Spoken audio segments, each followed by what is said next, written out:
Okay, in this section 2, we're going to be getting things advanced. Now, everything we did in the section 1 was just to scratch the surface and just to get basic things actually set up. And now it's time for us to start moving into some intermediate and some advanced kind of concepts. So we're going to be cleaning up this code, and I think I'm going to be taking off I'm going to take off all these other requests, the read all requests. I'm going to take it off. Read a user, I'm going to take that off as well. Then for the find by edit, I'm going to take it out, and by edit, that is the editing, then the deleting, I'm also going to take that off, right? So these are the things I'll be taking off here. Okay, so let's be sure. Oh, I think I made a mistake. So I should take this off as well. So this is gone, and this is gone. This should be taken off as well. So the only thing that we have in here is just this. So this is our user model. And then we'll go to the route and we'll also clear up the route. And from here, we're going to clear up all this routes. So I don't think I'll need this post blog, this. I don't think will ever need this again. And this and this. Okay, we'll take that off. So, okay. So we're taking all those other ones. So find by ID, edit by ID. I think, I took off the posts. It's like I took off the posts. Okay, let me check that back. Place that back. So I need the post ID, okay? So this is the edit a user, delete a user. Okay, then take that off. Then there was a place I did post blog. Was it the ID actually called? Okay, registered. Yes, I need the register. So I'm going to take off all this as well. So let's do the cleanup here quickly. Now we are good to go.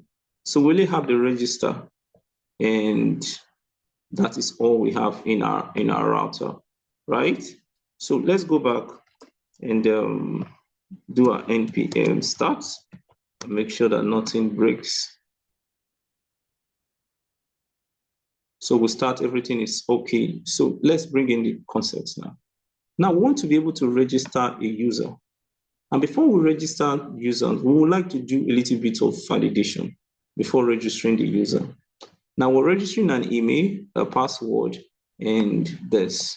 Now someone can decide to go in and say his name is Rat or his name is At. Somebody can come in here and say his full name, right? You can come in and type in the field where you have full name. The person can decide to type in a character like the @ symbol. Doesn't make sense, right? Somebody can be @ somebody can be 1, 2, 3, 4, 5, 6, 7. You know, that cannot be someone's name. So we actually want a way, you know, where we're going to be cleaning up that. We'll be able to, you know, deal with that.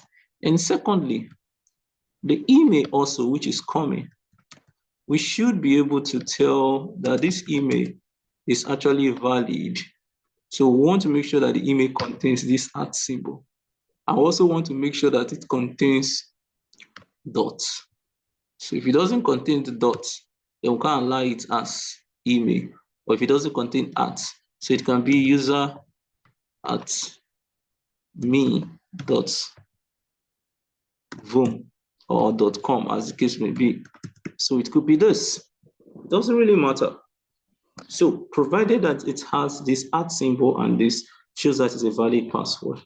So we also want a situation whereby the user comes in with a password and the password should not be too short. So we should be able to work on the password. How lengthy is the password or how short is the password? So we don't want somebody to come and say password is 1, 2, 3, it's too short. They also want to come up with a confirmed password. We also want to verify the confirmed password, right? So the confirmed password, just to make sure that, you know, what you have in there is actually the same as what is being passed. That is, what you have in the password should be the same with your confirmed password. So there are a lot of validation. We can also say that we want to validate in such a way that we don't want people to be using their email as password. You can do that as well. You can also say that you don't want the name, to be their password as well. You can do that. So you are open to several, validation. So we're going to be doing this validation role without using any library. Okay, we're going to be validating without using any library. So we are writing this validation ourselves. So we want to validate the data that we're getting here. So here we're just going to put in validate.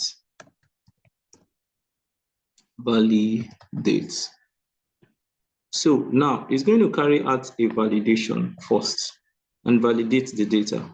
Now, this is what we're going to do. We're going to create a kind of we're going to create a kind of an array called error. So that array is going to be storing, not going to be an array. Let's make it an object. You can make it an array. It all depends on what you want. So I want to make this an object. So it's going to be an empty object. Is that okay? So once there is an error, what we'll do is to push in the error into this empty object. So let me just try one first quickly. Now I want to carry out the validation now. So the validation first, I'm going to validate the email. Right. I want to make sure that the email exists, or let's just do some validation of the email. So I would like to write my if statement without using these curly braces, because I'll be writing them on just a straight line. So I'll just say if the email, so I'm getting the email already. So if the email I'm getting,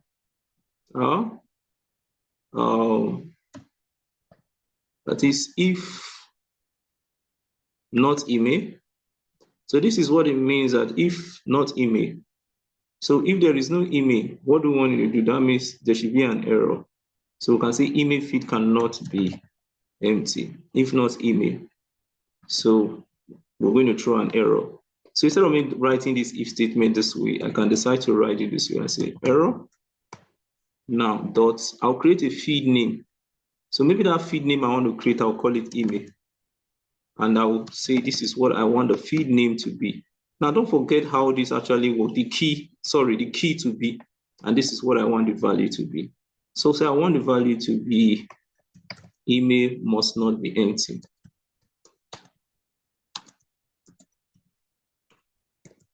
So email must not be empty.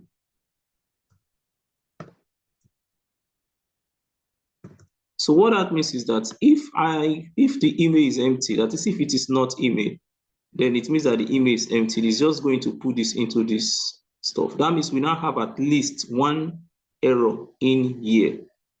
Is that okay? So if there is error, then this shouldn't run. This shouldn't run. If there is error, this shouldn't run. It shouldn't do anything here. There shouldn't be anything happening here. Nothing should happen here if there is error. So that's what we want to quickly look at. So we don't want anything to actually happen here once there's error. I think I'm missing out one of the coily basics. Let me check that out. Okay, yeah, everything is okay. So we don't want this to actually run. We don't want this to run if there is error. So how do we do that? It's very simple. We'll just say that if there is length of that array, that is, if this array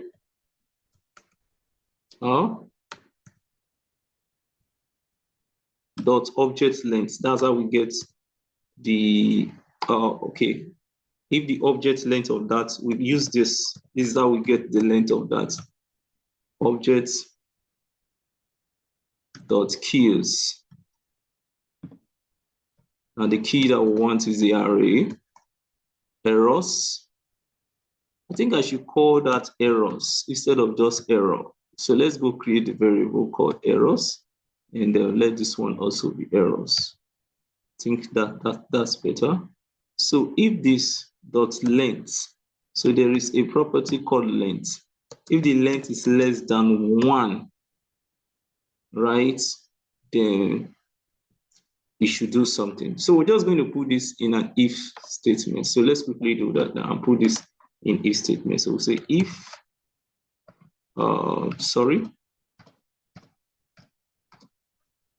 I'm just trying to get back my stuff that I deleted the other time. I think I've lost it. Okay, quickly. This is it. So I'm cutting this.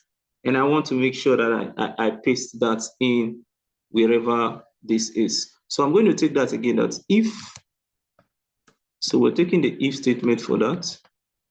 So if the objects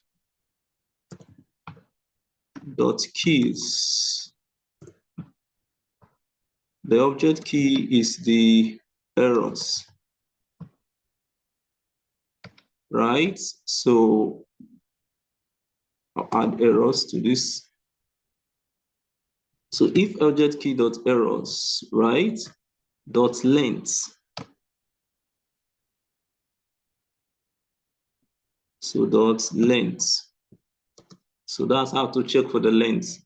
If it is less than 1, that means there is no error, right? So that code can now run, right? This can run since there is no error. Else, it's just going to print out the error. So it's just going to send this to the front end. So how do we send things to the front end? The systematic way, I mean, the standard way of setting things to the front end, you can do res.status,